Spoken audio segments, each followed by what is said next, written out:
오늘 수요일 하나님 말씀은 이사야서 14장 24절에서 15장 9절까지의 말씀을 묵상하도록 하겠습니다. 만군의 여호와께서 맹세하여 이르시되 내가 생각한 것이 반드시 되며 내가 경영한 것을 반드시 이루리라. 내가 아수르를 나의 땅에서 파하며 나의 산에서 그것을 짓밟으리니 그때 그의 멍에가 이스라엘에게서 떠나고 그의 짐이 그들의 어깨에서 벗어질 것이라. 이것이 온 세계를 향하여 정한 경영이며 이것이 열방을 향하여 편 손이라 하셨나니 만군의 여호와께서 경영하셨은즉 누가 능히 그것을 패하며 그의 손을 펴셨은즉 누가 능히 그것을 돌이키랴. 아하스 왕이 죽던 해에 이 경고가 임하니라. 블레셋 온 땅이여 너를 치던 막대기가 부러졌다고 기뻐하지 말라. 뱀의 뿌리에서는 독사가 나겠고 그의 열매는 날아다니는 불뱀이 되리라. 가난한 자의 장자는 먹겠고 궁핍한 자는 평안히 누우려니와 내가 내 뿌리를 기근으로 죽일 것이요 내게 남은 자는 살육을 당하리라. 성문이여 슬피 울지어다. 성읍이여 부르짖을지어다. 너 블레셋이여 다 소멸되리로다. 대저 연기가 북방에서 오는데 그 대열에서 벗어난 자가 없느니라. 그 나라 사신들에게 어떻게 대답하겠느냐? 여호와께서 시온을 세우셨으니 그의 백성의 곤고한 자들이 그 안에서 피하리라 할 것이니라. 15장입니다. 모압에 관한 경고라. 하룻밤에 모압 알이 망하여 황폐할 것이며 하룻밤에 모압 기르가 망하여 황폐할 것이라. 그들은 바앗과 디본 산당에 올라가서 울며 모압은 느보와 메드바를 위하여 통곡하는도다.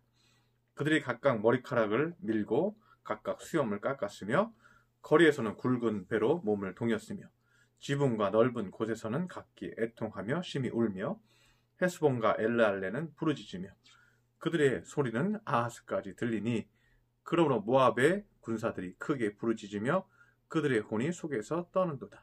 내 마음이 모압을 위하여 부르짖는도다. 그 피난민들은 소알과 에글라 슬리시아까지 이르며 울며 루히 비탈길로 올라가며 호로나임 길에서 패망을 부르짖으니 니무린 물이 마르고 풀이 시들었으며 연한 풀이 말라 청청한 것이 없음이로다. 그러므로 그들이 얻은 재물과 쌓았던 것을 가지고 버드나무 시내를 건너리니 이는 곡성이 모압 사방에 둘렀고 슬피 부르짖음이 에글라임에 이르며 부르짖음이 부엘 엘림에 미치며 디몬 물에는 피가 가득함이로다. 그럴지라도 내가 디몬의 재앙을 더 내리되 모압의 도피한 자와 그 땅에 남은 자에게 사자를 보내리라. 아멘.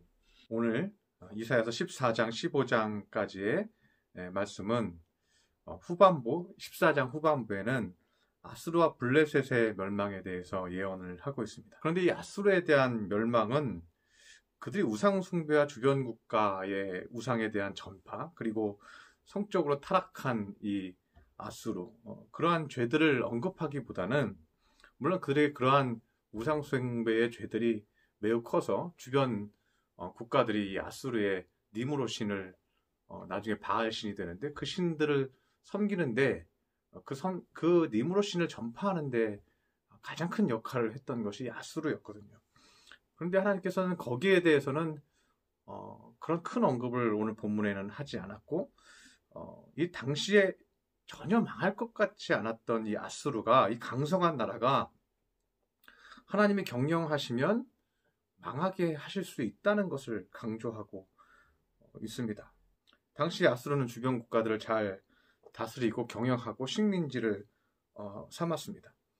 그러나 사람이 경영하고 또 왕이 경영하고 세력이 경영하고 또 군사가 경영하는 것으로 사람들은 생각할 수 있지만 그렇지 않다는 것입니다. 하나님께서 경영한다는 거예요. 사람이 경영하고 정치가 경영하는 것이 아니라는 거예요. 하나님이 보고하시고 하나님이 경영하신다는 것입니다. 우리가 잘 아는 말씀이지만 잠언 16장 3절에도 보면 너의 행사를 여호와께 맡기라. 그리하면 내가 경영하는 것이 이루어지리라고 말씀합니다. 하나님이 경영한다는 거예요. 그리고 우리는 뭐예요? 기도하며 간구하며 너의 행사를 여호와 하나님께 맡기라는 거예요. 교회 경영도 마찬가지겠죠. 여러분 사업장의 경영도 마찬가지고 여러분의 가정의 경영도 마찬가지겠죠. 내가 어떤 리더로서 장이 된다면 우리는 그 경영을 하나님 앞에 기도하며 간구하며 맡겨야 한다는 것을 의미하고 있습니다. 제가 한번 말한 적이 있지만 부흥이 잘 된 교회의 목사님에게 어떻게 이렇게 교회가 잘 부흥이 되었습니까? 하고 모르니까 제가 경영을 잘해서가 아니라 하나님께서 이루어 가셨습니다. 저는 어떻게 했는지 그 방법을 모르겠습니다. 하나님께서 경영하셨습니다. 이렇게 말씀했다는 겁니다. 예전에는 이런 방법으로 다 했는데도 안 되는데 똑같은 방법으로 하는데도 하나님이 역사하시고 하나님이 일하실 때 거기에 열매가 있다는 것을 우리가 발견하게 되는 것입니다. 그래서 우리는요, 지금의 환경만 보고 낙심할 필요가 없는 것입니다. 하나님은 모든 상황을 필요에 따라서 경영해 가십니다. 심지어는 나를 괴롭히는 사람들의 질투를 통해서도 하나님은 나에게 복을 주세요. 저 사람이 나를 질투하는데 그 질투로 인해서 하나님은 나에게 복을 주세요. 여기 대표적인 사람이 누굽니까? 요셉이죠. 요셉은 형들의 질투로 인해서 형들이 구덩이에다가 요셉을 빠뜨립니다. 그것이 환난이고 요셉에게 처음에는 고통이 되었을지 모르지만 그 질투를 통해서 구덩이에 빠지고 그것 때문에 보디발의 종으로 팔려가죠. 예. 그뿐이 아닙니다. 보디발의 아내가 요셉에게 누명을 씌우죠. 그런데 하나님은 누명을 통해서 경영하시죠. 누명을 통해서 그가 감옥에 가게 하고 그 감옥에서 술 맡은 관원장의 꿈을 해석하게 됩니다. 그리고 나중에 애굽의 바로왕의 꿈을 해석하면서 총리가 되는 그런 사건들을 우리가 볼 수가 있습니다. 그래서 하나님의 경영은 우리의 상상과는 전혀 다르게 하나님께서 일하신다는 거예요. 로마서 8장 28절에 보면 이런 말씀이 있습니다. 우리가 알거니와 하나님을 사랑하는 자, 곧 그 뜻대로 부르심을 입은 자들에게는 모든 것이 합력하여 선을 이루느니라.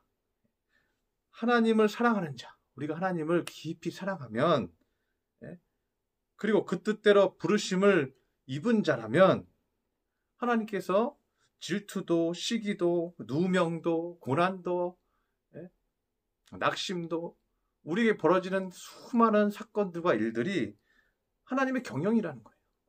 하나님 그 모든 것을 합하셔서 합력하여서 선한 열매를 우리에게 이루어 주신다는 것입니다.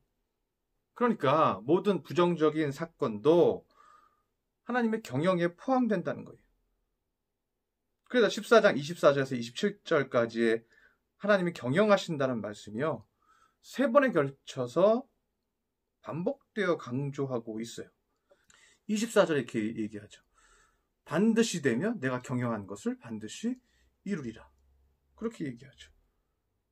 그리고 26절에 얘기하죠. 이것이 온 세계를 향하여 정한 경영이며, 이렇게 얘기하죠. 27절에 얘기하죠. 만군의 여호와께서 경영하셨은즉 이라고 말씀하죠. 그래서 이 아수르를 하나님께서 멸망시킬 때 우리에게 주시는 교훈은, 아수르가 아무리 겉으로 보기에는 왕성하고 식민지 관리를 잘하고 그 주변 국가를 다 자기들이 경영하고 잘 이끌어가는 것 같지만요, 하나님이 경영하신다는 거예요. 하나님이 그들에게 힘을 주고 계시기 때문에 그들이 유지하고 있는 것이죠.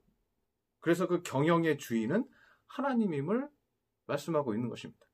그래서 하나님이 그들이 경영을 그나마 유지하고 있던 것을 폐하면 아수르는 망한다는 거예요. 그래서 27절에 만군의 여호와께서 경영하셨은즉 누가 그것을 폐하며 그의 손을 펴셨은즉 능히 누가 그것을 돌이키랴. 하나님께서 폐하고 그들이 갖고 있는 어떤 권력과 힘, 군사력 이런 것들을 폐하면 누가 다시 그 아수르를 회복시킬 수 있냐는 겁니다. 그래서 아수르를 통해서 하나님께서 우리에게 말씀하시는 것은 경영하시는 분이 하나님이다. 그 말씀을 우리에게 교훈으로 주고 있는 것입니다. 두 번째 나라는 블레셋에 대한 멸망을 예언하고 있습니다. 이 블레셋은 아수르가 바벨론에 의해서 먼저 멸망하게 되면 그때 좋아하게 될 것이지만 그렇게 좋아하지 말아라. 왜냐하면 블레셋에 대한 심판이 또 기다리고 있다는 것입니다. 30절에 보면 가난한 자의 장자는 먹을 것이고 궁핍한 자는 평안히 누울 것이라고 말합니다. 그리고 너의 뿌리는 기근으로 죽일 것이고 남은 자는 살육당할 것이라고 말씀하고 있습니다. 하나님은 가난해도 궁핍해도 먹이고 평안하게 하실 것이고 또 아무리 잘 되어 간다고 생각하고 있어도 블레셋은 그 뿌리 근본을 죽일 것이라고 말하고 있습니다. 그래서 블레셋을 통해서 하나님이 말씀하시는 것은 높이시고 낮추시는 것이 하나님의 손에 달려 있다는 거예요. 아수르가 멸망하는 것 같이 느껴질 때 블레셋은 좋아하겠지만 좋아하지 말아라. 예. 아수르를 낮추시는 것이 하나님이라면 블레셋을 낮추시는 것도 하나님이다. 예. 아수르가 멸망한다고 해서 블레셋이 세력이 커지고 블레셋이 좋아질 것이다. 예. 그런 생각하지 말아라. 우리가 뭐 주변 국가가 뭐 일본이 패망하면 우리가 이제 잘 되겠다. 우리가 돈 많이 벌겠다. 뭐 이런 생각할 수도 있겠죠. 예. 뭐 중국이 망하면 뭐 우리가 뭐 잘 되겠다. 이렇게 생각할 수도 있겠죠. 예. 그러나 그렇지 않습니다. 예. 그것을 올리시고 그것을 높이시고 세우시는 분은 하나님이지 우리가 생각하는 논리에 따라서 인생이 또는 그 나라가 펼쳐지는 것이 아니라는 거예요. 그래서 우리 대한민국은요. 주변 국가가 어떻게 되든지 우리는 거룩함을 유지해야 한다는 거예요. 우리 한국 기독교가 거룩함을 유지하고 은혜로운 교회들이 되고 은혜로운 성도가 될 때 거기에 하나님의 손길과 축복이 하나님의 세우심이 하나님의 높이심이 있다는 것을 알 수가 있습니다. 32절에서도 여호와께서 시온을 세우시고 곤고한 자들을 피난시킨다고 말씀하고 있습니다. 하나님은 하나님의 나라를 세웁니다. 하나님의 시온을 세우시고 가난한 자들을 시온성으로 인도하신다고 말씀해 주십니다. 이 말은 세우시고 헐어버리는 권세가 사람의 손에 있는 것이 아니라 하나님의 손에 있음을 블레셋에게 말씀해 주고 있는 것입니다. 우리가 하나님을 바라보면 하나님은 우리를 세워 가십니다. 또 우리가 하나님을 바라보지 못하면 하나님 우리를 낮추시기도 하는 분이라는 것을 말씀하고 있습니다.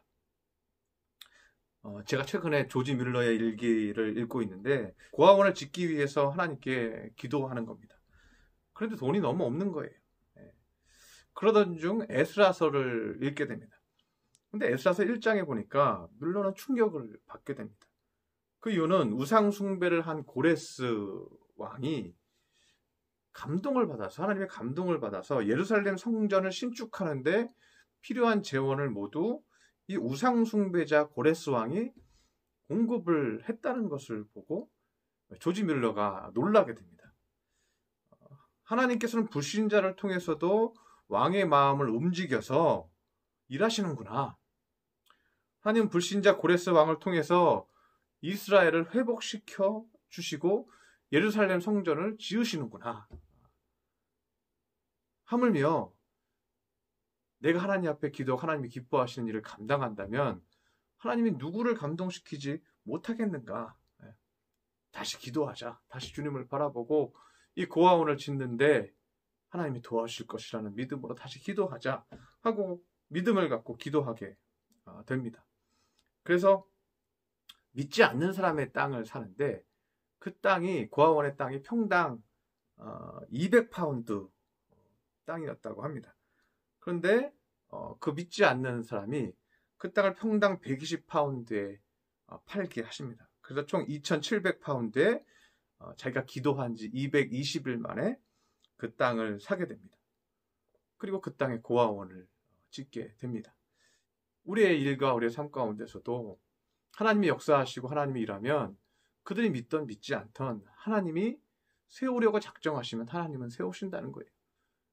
하나님이 세우려 하는 것을 사람이 무너뜨릴 수가 없다는 것입니다.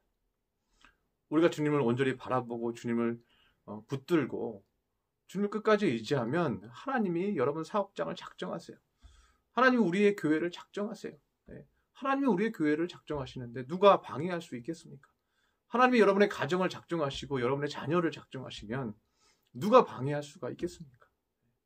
하나님이 마음을 움직여서 일하신다는 거예요. 세 번째는 오늘 15장에 모압에 대한 예언들이 나오고 있습니다. 모압은 당시 우리나라에 비유하면 일본과 같은 나라예요. 이스라엘에게는 일본과 같은 나라. 그런데 우리랑 좀 다른 점이 있다면 이 모압은 아브라함이 부름받았을 때 조카 롯이 같이 나오죠. 그리고 롯이 이 소돔과 고모라에서 도망 나올 때 큰딸과 작은딸이 나오죠. 근데 큰딸이 아버지와 동침하여 낳은 아들이 이제 모압이죠. 그래서 그 모압 족속이 하나의 민족을 형성하게 되게 됩니다. 모압은 이스라엘을 끊임없이 방해했던 민족이기도 합니다. 그런데 이 모압이 받는 심판의 특징은 뭐냐면요. 15장 1절에 보면 하룻밤에 망하여 황폐하게 된다고 얘기하고 있습니다. 이 모압 땅은 작은 땅이 아닙니다. 5절에 보면 소알과 에글락과 슬리시아까지 꽤 넓은 지역을 차지하고 있는 나라가 모압입니다. 그런데 이 모압이 패망할 때의 특징이 하루아침에 넓은 지역이 모두 황폐화되고 망하게 된다는 거예요. 이렇게 빠른 시간에 넓은 지역이 황폐화되는 이유가 무엇인가? 그 이유는요. 여호와 하나님에 대한 신앙, 하나님을 향한 거룩한 믿음의 신앙이 모두 땅에 떨어졌다는 거예요. 그래서 6절에 보면 니무린 물이 마르고 풀이 시들었으며 연한 풀이 말라 청청한 것이 없다고 얘기합니다. 이 니무린 물은요, 이건 마르는 물이 아니에요. 항상 풍성하게 샘솟는 물이에요. 근데 이 물이 말랐대요. 마른대요. 그리고 풀이 시들었대요. 그리고 연한 풀이 말라서 청청하게 이렇게 푸르게 이렇게 나오는 게 아니고요. 다 말라 비틀어지는 거예요. 그들의 영적인 상태가 그렇다는 거예요. 이 아브라함의 씨에서 같이 나온 유일한 아브라함의 조카였던 롯의 이 족속이요. 영적으로 완전히 메말라 버렸다는 것입니다. 그래서 하나님께서 그들에게 심판하신다는 거예요. 그 심판은 뭐예요? 하루아침에 큰 나라가 멸망하는 거예요. 우리가 간혹 그런 생각 하잖아요. 야, 저 사람은 되게 악한데도 잘 산다. 악한 사람이 더 잘 산다. 그런 얘기, 우리 그런 생각을 또 할 때가 있지 않습니까? 그런데 우리가 부러워할 필요가 없습니다. 그런 사람들은요, 모압과 같이 된다는 거예요. 모압과 같이 된다는 건 뭐예요? 하루아침에 큰 나라가 망한다. 하루아침에 끝난다. 이 모압이 망할 때 특징들이 또 나오고 있는데 그 특징들은 운다는 말이 자주 나오고 있습니다. 2절에도 통곡하는도다 이렇게 되어 있죠. 3절에는 애통하면서 심히 운다고 얘기합니다. 4절에는 크게 부르짖으며 크게 막 부르짖고 운다. 5절에도 울부짖으며 이렇게 얘기하죠. 8절에는 부르짖음이 부엘엘림에 미치며 부엘엘림 저 끝에 있는 땅까지 그들의 눈물과 통곡이 울부짖음이 들리게 된다. 이들의 패망의 결과는요. 애통하고 울며 심한 슬픔의 결과를 가져다 준다는 거예요. 왜 이렇게 이 모압은 하나님께 심판받았을 때 심히 슬피 울게 되는 이유가 무엇이겠습니까? 여러분 그냥 전쟁이 나면요. 이 집도 파괴되고 재물도 다 놓고 가야 되고 재물도 소용이 없죠. 뭐 돈이 있어야 뭐 사 먹을 수도 없잖아요. 재물도 필요 없고 그냥 목숨 부지죠. 그런데 내 집이 불에 탔다고 그냥 우는 것이 아니에요. 뭐 다 딴 사람 집도 다 불타고 딴 사람 재산도 다 불타고 그런데 그렇다고 막 심히 울고 통곡하지 않잖아요. 여러분 이 백성들이 심히 울고 슬피 울었다는 건 뭐냐면요. 자신들의 가족들이 전쟁에서 죽었다는 것을 의미하고 있습니다. 그래서 2절에 보면요. 머리카락을 밀고 수염을 깎고 3절에는 굵은 배로 몸을 동였다고 얘기합니다. 굵은 배로 몸을 동였다는 것은 뭐예요? 이 배옷을 입었다는 것은 이 상갓집에서 하는 거잖아요. 또 지붕 위에 이렇게 허탈하게 턱 앉아서 막 울고 또 광야의 한복판에서 슬피 운다고 얘기합니다. 이게 너무 어이없고 너무 슬픈 거죠. 그래서 그냥 털퍼덕 광야에 주저앉아서 마치 미친 사람처럼 가족을 잃어서 미친 사람처럼 광야의 한복판에 앉아서 슬피 운다는 거예요. 이것은 가족을 잃은 사람들의 슬픔을 표현하고 있는 것입니다. 그래서 우리가 생각해야 될 것은 뭐냐면 이 모압을 통해서 하나님 우리에게 가르쳐 주시는 것은 무엇인가 하면 우리의 영혼이 망가지면요. 우리 가족이 패망한다는 거예요.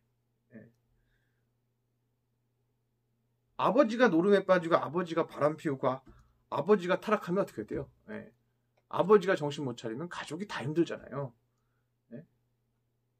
우리가 영성을 잃어버리고 나를 피폐하게 하면, 이 아버지가, 어머니가 자기 자신을 피폐하게 하면 나머지 우리 자녀들과 가족들은 어떻게 되는 거예요?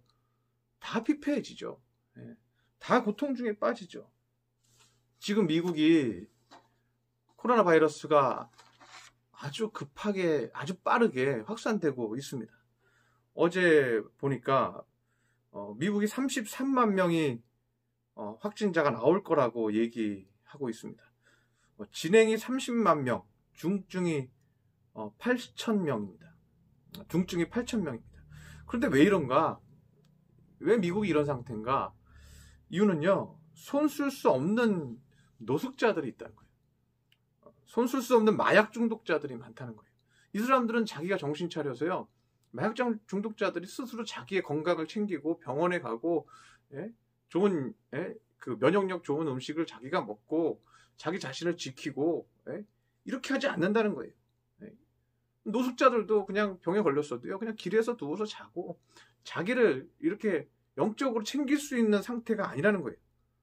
정부에서도 손 쓸 수 없는 사람들, 거린들, 노숙자들, 마약 중독자들, 예? 일본도 노숙자들 많죠. 예? 한국은 뭐 노숙자들이 5년 전에부터 많이 줄었죠. 예? 스스로 포기한 사람들, 스스로 자신의 영혼을 포기한 사람들, 국가에서도 관리할 수가 없는 이런 사람들이 많으니까 통제가 안 되는 거죠. 그 나라가 힘들어지는 거예요. 그래서 나의 영성과 거룩함은요, 하나님이 나의 가족을 지키는 은혜고 나의 나라를 지키는 은혜라는 거예요. 내가 나 하나를 잘 지키면요, 나의 가족이 지켜지는 거예요. 그리고 그 아이들이 그 마음과 영성이 잘 지켜지면 각자의 직장에 가서 또 결혼해서 또 가정을 또 이루면서 또 그곳을 지키는 거예요. 엄마가 거룩해야 어떻게 해요? 아이들이 기쁘고 살맛이 나죠. 엄마가 기쁘고 행복하고 웃어야 아이들도 웃죠. 엄마의 영성이 죽으면 아이들이 다 우울합니다. 부모의 영성이 자식들에게 다 복으로 영향을 끼친다는 거예요. 모압은 부모의 우상숭배와 성적인 타락에 심했습니다. 그래서 이들은 가족을 잃는 심한 고통으로 심판을 받은 것입니다. 나의 영성이 얼마나 가족을 복되게 하는지 우리는 생각해야 한다는 것입니다. 여러분의 영적인 은혜와 거룩함을 가지고 여러분 가정에서 빛이 되시기를 바랍니다. 여러분의 밝은 은혜가 가족들에게 비추어지게 하시기를 바랍니다. 여호와를 찬양하고 감사하고 기뻐하시는 부모가 되시기를 바랍니다. 그러면 하나님은 우리의 가족을 은혜롭고 건강하게 지켜주시는 것입니다. 직장에서도 마찬가지입니다. 직장에서 리더가 되고 사장님이 된 분들도 마찬가지입니다. 직원들은 가족이죠. 내가 온전한 영성을 유지해야 우리 직원들이 그 영성을 이어받는 거예요. 하나님이 그 사람을 통해서, 그 영적인 리더를 통해서 나머지 사람들을 축복해 주시는 거예요. 교회에서도 구역장이 마찬가지입니다. 구역장의 영성이 그 모든 사람의 영향을 끼치는 거예요. 저도 마찬가지죠. 목회자의 영성이 나머지 우리 성도들에게 영향을 끼치는 거예요.